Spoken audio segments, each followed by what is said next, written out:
PM Modi का वो plan जिससे आप जेब में नोट रखना छोड़ देंगे।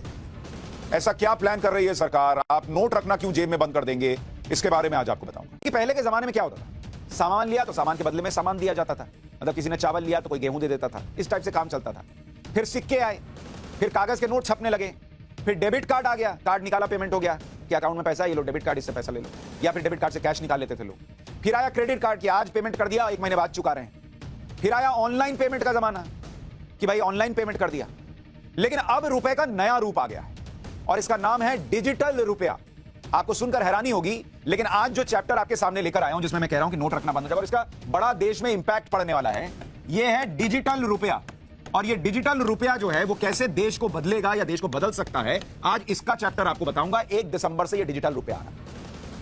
क्या आने वाले वक्त में आप नोट भूल जाएंगे, नोट रखना बंद हो जाएगा? डिजिटल रुपया क्या हवा में उड़ने वाली चिड़िया है भाई, इसके बारे में तो पता होना चाहिए।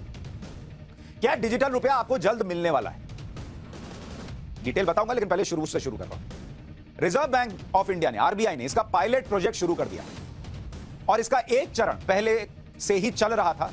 कल इसका सेकंड फेज शुरू होगा। आप कहेंगे ये डिजिटल रुपया चल रहा है, हमको पता ही नहीं है। अभी बताता हूं। और कहा यह जा रहा है कि सब कुछ प्लान के मुताबिक रहा तो डिजिटल रुपया ही लेन देन का भविष्य होगा। डिजिटल रुपया, आपके जेब में जो नोट है वो धीरे धीरे धीरे धीरे दुनिया छोड़ देंगे। आप जेब में नोट रखना छोड़ देंगे, डिजिटल रुपया चलेगा। अब क्या है भाई डिजिटल रुपया, क्या है ये, क्या बला है ये? थोड़ा सब्र कीजिए, बताता हूं। क्या है, जब भी पैसों की बात आती है तो लोगों के मन में कई सवाल आते हैं। डिजिटल करेंसी को लेकर भी यही सवाल लोगों के मन में रहते हैं कि डिजिटल करेंसी है क्या, ये क्रिप्टो करेंसी से कैसे अलग है? अभी जो यूपीआई पेमेंट करते हैं वो भी तो डिजिटल ही करते हैं, तो फिर डिजिटल करेंसी इससे अलग कैसे है? डिजिटल करेंसी से पेमेंट कैसे होगा? डिजिटल करेंसी से फायदा क्या होगा? आपके पास डिजिटल करेंसी कैसे आएगी? क्या सरकार सिर्फ डिजिटल करेंसी रखेगी, नोट बंद हो जाएंगे, सारे नोट बंद हो जाएंगे क्या? बहुत बड़ा वाला नोटबंदी होगा क्या? इन सब सवालों के जवाब आज आपको पाठशाला में बताऊंगा। सबसे पहले आरबीआई जो पायलट प्रोजेक्ट शुरू करने जा रही है, इसके बारे में थोड़ा सुन लीजिए। आरबीआई ने डिजिटल करेंसी या कहें कि डिजिटल रूपी को 2 हिस्सों में बांट दिया। एक है रिटेल, दूसरा है होलसेल। रिटेल का इस्तेमाल रोजाना के लेन देन के लिए है और होलसेल का इस्तेमाल बड़ी वित्तीय संस्थाएं करेंगी। तो रिटेल वाला आपके हमारे काम में आएगा क्योंकि हम ही लोग ना डेली इस्तेमाल करेंगे। बड़ी वित्तीय संस्थाओं के लिए होलसेल सेगमेंट हो। डिजिटल रूपी के होलसेल सेगमेंट की शुरुआत पिछले महीने 1 नवंबर को हो चुकी है। बड़ी संस्थाएं जो हैं वो इसका इस्तेमाल कर रही हैं। कल यानी 1 दिसंबर को रिटेल सेगमेंट की शुरुआत होगी जिसमें आम लोग हमारे आपके जैसे डिजिटल रूपी का इस्तेमाल कर सकेंगे। तो कल डिजिटल रूपी का पहला चरण लागू होगा जिसमें कुछ शहर और बैंक्स के साथ डिजिटल रूपी में ट्रांजैक्शन हो सकेगा।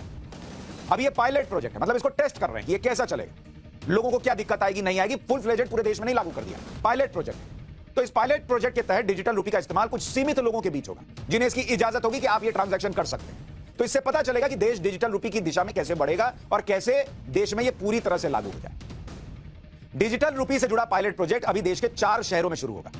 दिल्ली में शुरू हो रहा है, मुंबई में शुरू हो रहा है, बेंगलुरु में शुरू हो रहा है और भुवनेश्वर में शुरू हो रहा है। तो जो दिल्ली, मुंबई, बेंगलुरु और भुवनेश्वर में लोग रहते हैं उनमें कुछ लोग जो है वो डिजिटल रूपी का इस्तेमाल कर पाएंगे। और इसके लिए 8 बैंक्स चुने गए हैं जिनमें फर्स्ट फेज में 4 बैंक होंगे। स्टेट बैंक ऑफ इंडिया होगा, आईसीआईसीआई बैंक होगा, यस बैंक होगा और आईडीएफसी फर्स्ट बैंक होगा। इस 4 बैंक में जिनके अकाउंट हैं उनके लिए डिजिटल रूपी का ऑप्शन होगा। इन 4 शहरों में रहने वाले कंज्यूमर और व्यापारी जिनका अकाउंट इन बैंक्स में वो डिजिटल रूपी का इस्तेमाल कर सकेंगे। अगर पायलट प्रोजेक्ट में सब कुछ सही रहा तो फिर डिजिटल रूपी का दायरा बढ़ा दिया जाएगा, सब शहर में होगा, सब बैंक में होगा और फिर नोट जो हैं धीरे धीरे टाटा बाय बाय हो सकते हैं।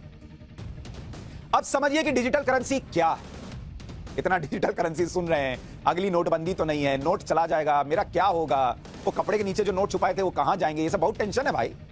डिजिटल करेंसी या इलेक्ट्रॉनिक रूपी आपके कैश का डिजिटल या इलेक्ट्रॉनिक वर्जन है। मतलब जो नोट आप रखते हैं उसका वो डिजिटल वर्जन है। जैसे पहले याद है आपको, आप लोग, हम लोग, सब लोग क्या करते थे, फोटो खींचते थे, फिर रील साफ होने जाती थी, फिर वो छप के आती, तो वो फिजिकल वर्जन।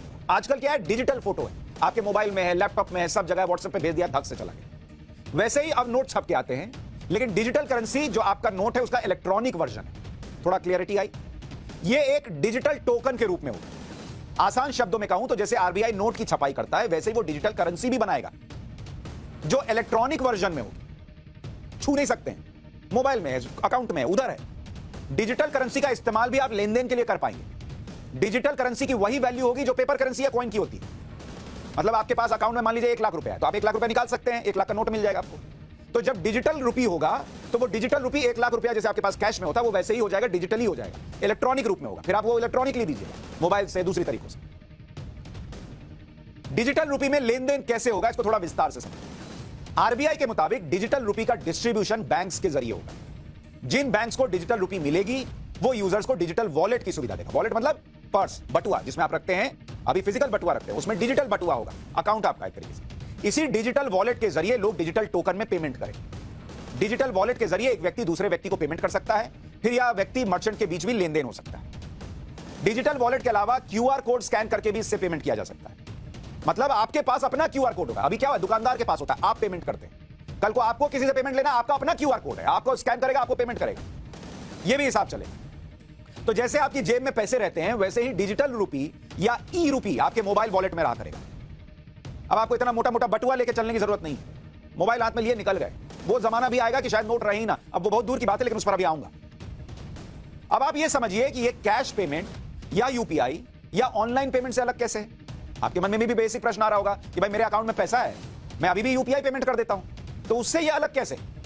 इसको आपको उदाहरण से समझाता हूं। मान लीजिए आप राशन खरीदने गए, 500 रुपया का बिल बना, तो आप क्या करते हैं, बोले पर ये लो 500 का नोट पकड़ो, कैश दे दिया, हो गया खत्म। अब जो दुकानदार और आपके बीच में लेन देन हुआ उसे कोई ट्रैक नहीं कर सकता कि वो 500 रुपया जो है वो आपने उस दुकानदार को दिया। वो नोट इधर से उधर टहलता रहेगा। फिर किसी दिन बंगाल में किसी मंत्री के यहां इतना इतना गुलाबी नोट निकल आता है, क्योंकि पता नहीं वो नोट कहां से कहां बह रहा है। तो फिजिकल करेंसी का हिसाब रखना मुश्किल है। दूसरा तरीका यह है कि आप गूगल पे, पेटीएम, फोन पे जैसे ऐप के जरिए यूपीआई से या वॉलेट से 500 रुपए का बिल चुका सकते हैं उस राशन को लेने के बाद। ये आप करते होंगे, भैया पेमेंट पेटीएम से कर दूं, हाँ कर दीजिए, फोन पे से कर दूं, हाँ कर दीजिए। लेकिन इसमें क्या होता है कि जब आप पेमेंट करते हैं तो आपके बैंक अकाउंट से 500 रुपया डेबिट होता है और दुकानदार के अकाउंट में 500 रुपया जमा हो जाता है। इसमें आपके और दुकानदार के बीच फ्रंट एंड ट्रांजैक्शन कहते हैं इसको, जो तुरंत तो हो जाता है कि मतलब आपने पेमेंट किया, उसको दिखाते ये देखिए हरा टिक, नीला टिक आ गया, जो भी आ गया, वो कहता है अच्छा पेमेंट आ गया, या कई बार वो फोटो भी खींचता है आज। लेकिन आपके और दुकानदार के बीच तो सामने सामने ट्रांजैक्शन है। दुकानदार और बैंक के बीच बैक एंड ट्रांजैक्शन होता है जो तुरंत उसी वक्त पूरा नहीं होता, क्योंकि इस ट्रांजैक्शन को आरबीआई के साथ भी सेटल करना होता है, जो पूरे दिन में एक बार होता है। जब तक सेटलमेंट पूरा नहीं होता तब तक दुकानदार के अकाउंट में पैसे नहीं आते, और जब तक ये ट्रांजैक्शन पूरी नहीं होती तब तक दुकानदार की सांस अटकी रहती है कि आपने तो कह दिया मैंने पेमेंट कर दिया, उसने सोचा पेमेंट आ गया, लेकिन पेमेंट आया नहीं आया ये उसको तब पता चलता है जब दिन खत्म होता है और सेटलमेंट होता है आरबीआई और बैंक के बीच में। आप में से कई लोगों ने सुना होगा बीच में ये धोखाधड़ी का सिलसिला शुरू हुआ था कि ऐसा कुछ ऐप दिखाते थे, कहते थे लो पेमेंट हो गया, उसमें हरा टिक बन के आता था, लोग सोचते थे पेमेंट हो गया, वो पेमेंट होता ही नहीं था। क्यों? क्योंकि उसको अपने अकाउंट में तुरंत पैसा दिख ही नहीं रहा है, तो बेचारा कैसे चेक करेगा। ये झोल है। आप जब यूपीआई पेमेंट कर रहे हैं या फोन पे या पेटीएम से पेमेंट कर रहे हैं, अब ई रुपी या डिजिटल करेंसी में यह होगा कि आपके बैंक अकाउंट से गए 500 रुपए तुरंत दुकानदार को मिल जाएगा, क्योंकि फ्रंट और बैक एंड ट्रांजैक्शन एक साथ होगा। धोखाधड़ी खत्म, कोई किसी को लटका नहीं सकता, भटका नहीं सकता, अटका नहीं सकता। तुमने 500 रुपया का ई रुपी दिया, उधर ई रुपी उसके अकाउंट में आया, खत्म मामला। हालांकि अगर आप डिजिटल करेंसी का इस्तेमाल करें या गूगल पे या पेटीएम जैसे किसी ऐप का इस्तेमाल करें, आपके लिए पेमेंट का तरीका नहीं बदलेगा, आपके लिए तरीका वही है, लेकिन दुकानदार या जो मर्चेंडाइज रखने वाला है उसके लिए तस्वीर बदल जाएगी। आरबीआई की तरफ से डिजिटल करेंसी को लाने के पीछे सबसे बड़ा मकसद है क्रिप्टो करेंसी के खतरे से बचना। पहली बार 2009 में क्रिप्टो करेंसी बिटकॉइन चर्चा में आई थी, आपको याद होगा। तब दुनिया के केंद्रीय बैंक्स को इससे ज्यादा खतरा नहीं लगा, लेकिन जैसे जैसे क्रिप्टो करेंसी की वैल्यू बढ़ने लगी, ये किसी भी देश के सेंट्रल बैंक के लिए खतरा बना। अगर किसी देश में क्रिप्टो करेंसी को इजाजत दे दी जाए तो सेंट्रल बैंक करेंसी सप्लाई से नियंत्रण खो देगा। ऐसी भी चिंताएं जताई गई कि क्रिप्टो मौद्रिक नीति को प्रभावित कर सकता है, क्योंकि तब देश में एक ऐसी करेंसी लीगल हो जाएगी जिसकी वैल्यू स्थिर नहीं है। पता नहीं ना, आज आपके पास जो क्रिप्टो है उसकी वैल्यू कुछ है, दूसरे के पास जो है उसकी कुछ है। ऐसा थोड़ी कि मेरा 100 रुपए का नोट और आपका 100 रुपए का नोट दोनों 100 रुपया ही है। आपकी क्रिप्टो करेंसी अलग, उसकी अलग, वो भी मार्केट पे ऊपर नीचे हो रही है। इसके अलावा डिजिटल करेंसी को इसलिए लॉन्च किया गया क्योंकि ये डिजिटल इकोनॉमी को बूस्ट देगा। पहली बार करेंसी मैनेजमेंट सिस्टम सस्ता और ज्यादा प्रभावी होगा। डिजिटल करेंसी से होने वाली ट्रांजैक्शन को ट्रैक किया जा सकेगा, ये एक बड़ा हथियार बनेगा। कैश को ट्रैक करना बहुत मुश्किल है, डिजिटल करेंसी आ जाएगी और धीरे धीरे यही प्रचलन में आ गई तो फिर किसका पैसा कहां से कहां जा रहा है, एक एक चीज को ट्रैक किया जा सकता है, जिससे फ्रॉड का खतरा भी कम हो जाएगा। डिजिटल करेंसी से आपका पैसा ज्यादा सुरक्षित रहेगा। डिजिटल करेंसी का चलन बढ़ेगा तो नोट कम छापने होंगे। डिजिटल करेंसी को आप कैश भी करवा सकेंगे। डिजिटल करेंसी से पेमेंट का तरीका ज्यादा सुरक्षित और आसान होगा। डिजिटल करेंसी क्रिप्टो करेंसी का लीगल विकल्प भी बनेगा। जो तकनीक इसमें इस्तेमाल होगी उससे ट्रांजैक्शन कॉस्ट भी कम हो जाएगा। ऐसा नहीं कि डिजिटल करेंसी के आने से कैश में लेन देन या यूपीआई जैसी तकनीक खत्म हो रही है, बल्कि डिजिटल करेंसी के रूप में यूजर्स के पास एक और विकल्प अभी बढ़ रहा है। डिजिटल करेंसी और क्रिप्टो करेंसी में भी क्या फर्क है, यह भी आपको बता देता हूं। डिजिटल करेंसी पूरी तरह से सेंट्रलाइज्ड है, भाई आरबीआई ला रही है ना, तो विश्वास कर सकते हैं आप इस पे। क्रिप्टो करेंसी पूरी तरह से डिसेंट्रलाइज्ड है, कहां से आ रही है, कौन ला रहा है, कुछ पता नहीं। डिजिटल करेंसी लीगल फ्रेमवर्क में आप बोल सकते हैं इसने धोखा किया, ये मेरा पैसा था, ये वो जो भी। क्रिप्टो करेंसी का कोई लीगल फ्रेमवर्क नहीं है, कोई नियम कायदा कानून नहीं। डिजिटल करेंसी सेंट्रल बैंक के जरिए रेगुलेटेड है, क्रिप्टो करेंसी किसी अथॉरिटी से रेगुलेटेड नहीं, कोई माई बाप नहीं है उसका। डिजिटल करेंसी तय और स्थिर वैल्यू की होगी, जबकि क्रिप्टो करेंसी डिमांड और सप्लाई पर निर्भर करती है उसकी वैल्यू। डिजिटल करेंसी यूजर की पहचान उसमें मौजूद होगी कि कहां से कहां पैसा जा रहा है, किसका पैसा है। क्रिप्टो करेंसी कौन इस्तेमाल कर रहा है, कौन बना रहा है, ये कुछ नहीं पता। अभी आपको बता रहा था ना कल मैं, गेम्स में जो सर्वर हैक हुआ उसमें एक कहानी ये भी चल रही है कि 200 करोड़ रुपया क्रिप्टो करेंसी में मांगा गया। दिल्ली पुलिस मना कर रही है, लेकिन कहानी ये चल रही है, या कई जगहों पर आजकल क्रिप्टो करेंसी में फिरौती मांगते हैं। क्यों? क्योंकि पकड़ में नहीं आएगा कहां गया पैसा। डिजिटल करेंसी ट्रांजैक्शन को आसानी से ट्रेस किया जा सकता है, ट्रैक किया जा सकता है। क्रिप्टो करेंसी ट्रांजैक्शन जो उसको ट्रैक करना बहुत मुश्किल है।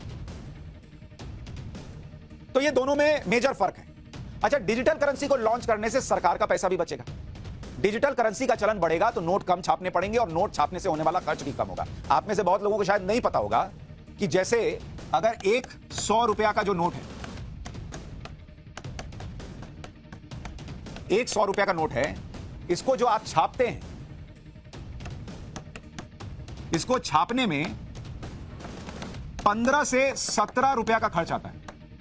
15 से 17 रुपया का खर्च एक 100 रुपया का नोट छापने में, यानी 17% का खर्च है नोट की छपाई में। और उनमें से एक नोट की लाइफ साइकिल कितनी होती है? 4 साल रहती है मानते हैं। तो 17 रुपया जो खर्च है वो ऑपरेशन कॉस्ट है, जिसमें प्रिंटिंग है, डिस्ट्रीब्यूशन है और स्टोरिंग है। ये तीनों मिलाकर 15 से 17 रुपया एक नोट छापने में जाता है।